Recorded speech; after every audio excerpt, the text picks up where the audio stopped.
The field of sports psychology is traditionally about helping people maximize their performance through using their cognitions or their thought processes more than their physicality or their bodies or their physiology.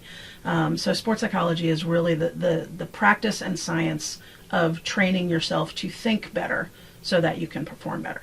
My role in Rio at the 2016 Olympic Games was as a mental performance coach for the U.S. track and field team. My role with the 2016 Olympics was primarily with the sport of swimming. I've been working on the High Performance Network of USA Swimming since 2003. Being at the Olympic Games is a really interesting experience because you have this idea of what you think it's going to be before you get there. And in a lot of ways, it definitely lives up to that. The spectacle, the grandeur, the overwhelming sense of pride that you get from that is definitely a piece of it. But then once you get there and you unpack your bags, it's time to go to work. Sometimes an athlete just kind of shows up at Olympic trials or shows up at the Olympic Games. And then they let the energy, the environment dictate what they're thinking, their focus, their energy level. But that's a really dangerous game to play.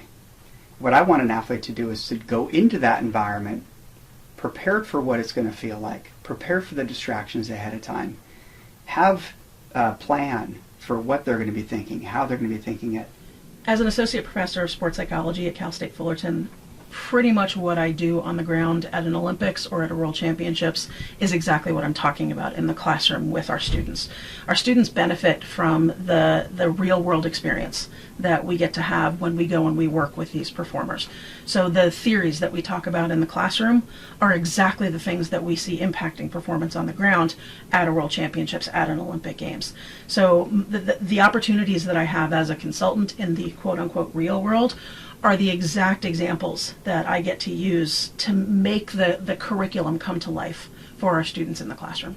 So I teach classes in sport and exercise psychology, and I can teach from the textbooks, and I can read research articles, and I can teach what students already have access to. And I can also bring in these experiences. What's it really like to do this work?